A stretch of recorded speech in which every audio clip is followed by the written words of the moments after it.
so I have no interesting results or applications for you today. Instead, my hope is to frame a problem for you so that later on you'll kind of pull me aside and say, Sam, this problem that you talk about here really reminds me of this problem, and read this paper and then you'll have a solution to this. Okay, so the premise of this conference, this workshop, and our research is that humans and computers both very powerful information processing systems, but tethered together by a very measly bandwidth of communication. It's really ridiculous that we're still like smashing keyboards and like moving mice and like touching things.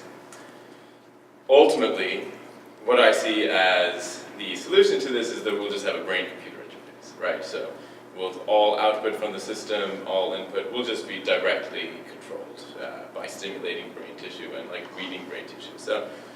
So this exalted goal of BCI is what motivates me to play around with these extremely messy, error-prone systems today. So today, talking about error-prone systems. So there are two types of brain-computer interfaces. You can divide this field up into two parts. So there's explicit BCI, and in explicit BCI, you're thinking direct commands to the system. So a very popular application of this is just for a wheelchair, right? Someone's lost control of their arms, like maybe every single motor control of their body, but they still have a brain and they can start thinking commands, move right, move left. And for these guys, this is revolutionary. Explicit BCI, not so good in its current form for regular users. For regular users, error is totally unacceptable, and these things inevitably mess up. So we focus on something called implicit BCI. So this is kind of incidental, additional information which a user gives to the system without them being aware of it. So for instance, their cognitive state, right? They don't need to be intentionally giving this input to the system. It just infers it through different sensing techniques.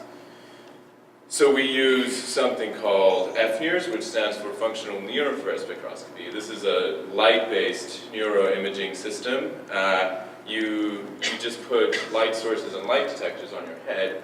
The light penetrates skin and bone and is mainly absorbed and scattered by hemoglobin by the brain.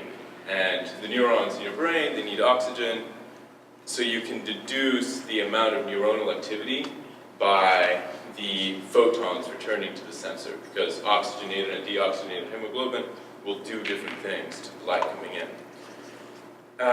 So in BCI there's typically EEG, which is usually for the explicit systems, and then there's fNIRS. fNIRS has the advantage of not being so cumbersome to set up. You don't need all the gel, and the data is like maybe a little bit easier to deal with, but it's still quite frustrating, as you'll see.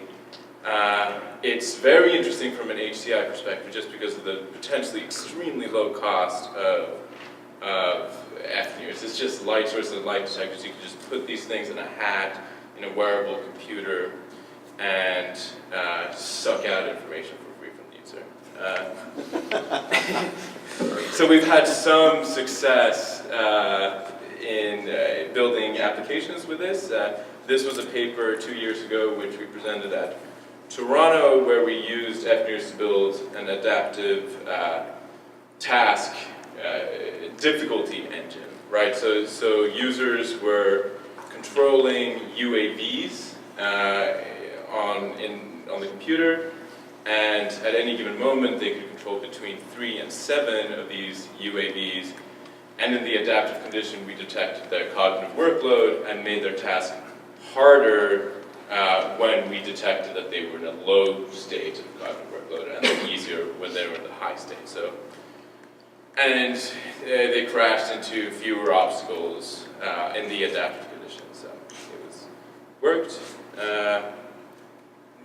So the measure then that we're detecting, or claim that we're detecting in this application and in others, is cognitive workload, which is the kind of engagement of explicit mental resources for attending, storing, and like manipulating data. So I'm in a high cognitive workload state as I'm trying to figure out what I'm going to say next, and you guys are in various amounts of cognitive workload states, depending on how much attention you're paying to me.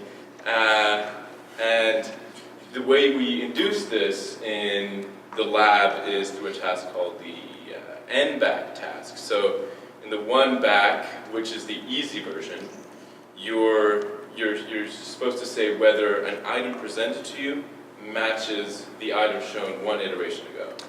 And in the harder 3-back, you're saying whether it matched 3 iterations ago.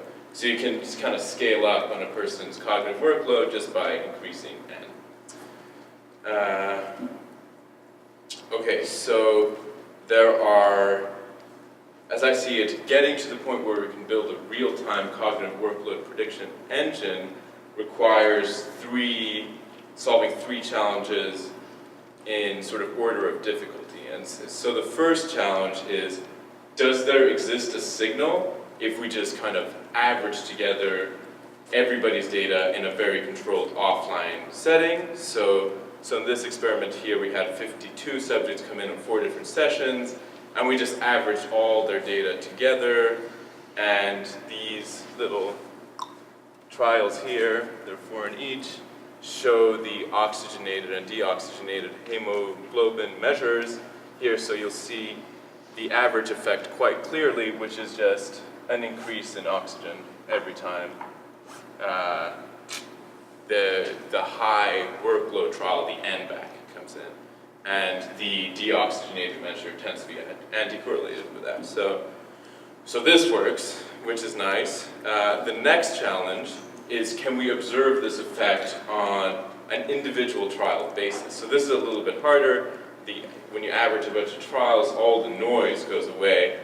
But for an individual trial, this sometimes works, right? So here you'll see what a kind of a canonical, like, great signal looks like. You'll see that oxygenation tends to increase in the harder of the N-back conditions, and deoxy will give the opposite effect. So what's really frustrating, though, about this signal is, for some people, it's exactly flipped, right? So some people will show, you put the probes at the exact same place, and some people will show an increase in oxygenation. Others will show an increase in deoxygenation and a decrease in oxygenation. No idea why that is. And then what's even more frustrating is about half participants just don't show like a clean response at all. So it seems to me the first thing you need to figure out if you're going to do real-time systems with fNIRS is, under what situations and for whom does this actually work? And this kind of gave me a fun opportunity, because there's actually exists a brain which I enjoy unique access to, which is my own brain. So I can kind of parse out why it is this thing isn't given a consistent signal the whole time. And it could be many reasons, right? One reason is just that you're measuring kind of a systemic response that's not only the brain, it's like kind of in the skin on top of the skull. So that's part of the reason, but you can suck that signal out if you use something called adaptive filtering, and if you measure only the response that's systemic, and then you just kind of take that out of the brain signal. So I applied that, and so the really hard part with all these experiments is you can't really control what a person's brain is going to do on these resting states. Because very likely they're just going to go off and do something that's even more cerebrally demanding than the N-back task, so just like plan the rest of their day. But I can control this on myself. So I put the thing on myself, and I brought a friend in, and we did a fun experiment where we started off, we just looked each other in the eyes for 10 minutes. And this really put you in, no, it's really effective, because this puts you in like a very altered state. It's in like an intense altered state, and gives very clean data when you do this before. So So then we meditated, then we alternated between meditation for 3 minutes and playing like a stupid iPhone game for 1 minute. And just doing this on myself made me think, like, okay, on myself I can get very clean data, because I'm showing the same response each time. And my friend is showing like a pretty similar response, especially on the stupid iPhone game. You get an increase in oxygenation. So then I also did a workload, like a 4-back on myself. And here's what was really interesting, or 2 interesting things here was, first, I appear to be one of the people showing an opposite effect of the other people. So my oxygenation values will decrease when I'm in the higher workload condition. But what's interesting from this trial is you can see a kind of a clear trend here, right? So there's the oxygenation values will go down in the harder condition, which is the 4-back, and it'll go up in the easier condition. But each one of these has one exception to it. So by looking at the exceptions, I can kind of dissect my mental state during the time and try to draw some conclusions from it. So here, this one was just the first trial. So this makes me think that the signal is totally dependent on what came before it, right? These are only going up because these went down before, okay? So that tells me a pretty clear limitation about using fNIRS. Very sensitive to the contrast in state. And then this other one here is like, I remember quite clearly what I was doing. It was like, I was trying to solve the problem, but then this parallel thought came over as I was like rehearsing these numbers in my head, like storing 4 numbers and trying to update the buffer in my head. But then all of a sudden I was just getting like kind of pulled by this other thought, and then you can kind of see simultaneously like this other signal. So this sort of tells me that it's very sensitive to kind of strong pulls by this parallel network of like the default mode network that can kind of come in and usurp the ordinary signal. Okay, so that's the first problem, is like, how do we figure this out? I have no idea. The other part, which is hard, is adapting the signal to a real-time basis. So what you've seen so far has just been these like very controlled calibration periods. What are we going to do to get this thing spitting out real-time predictions about a person's cognitive workload? And what we've done is just we've set up all these trials. We've described each trial in terms of a set of statistical features, and then we fed those plus the class into like a support vector machine, and then we just let the thing like spit out its predictions in real time. And then we've sort of used this in our applications as claiming to portray that person's cognitive workload at any given moment. And there are 2 major issues with this. The first is that it's like a real-time setting. It's not set up into these starts and stops in the same way, and we saw that the signal is very dependent on these contrasts. So we need to find a way of solving that. And then in addition, since we've like married ourselves to this very synchronized way of doing things, in the real-time data, if we trained it on a 30-second trial, then in theory it should only be getting the prediction right under those circumstances when the real-time data like perfectly lines up with the data that we trained on. So it should be getting it right here, but then like say they're actually in a high cognitive workload here, then it's just not going to get it right just because of temporal misalignment. So we need to find a good solution for this.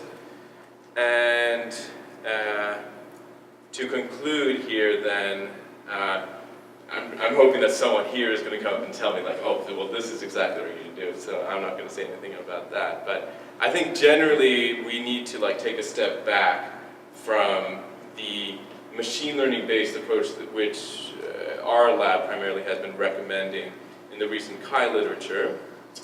And then we need to like further figure out the meaning of the signal in more controlled settings. So if you can solve it like just on one person, like, I don't know, if I could solve it on myself before I poured it to like a random group of participants, I think that would be a wise way to go about things. And then I kind of picture that we're probably going to be sort of hard coding some sort of model, and then we're going to use this calibration period when the person comes in to kind of fine tune certain parameters. Finally, it seems to me that we're never going to get this thing to give absolute measures of a person's cognitive state, but all it's ever going to tell us is when a person's state is kind of transitioning. So that's all I got to say. Thank you very much.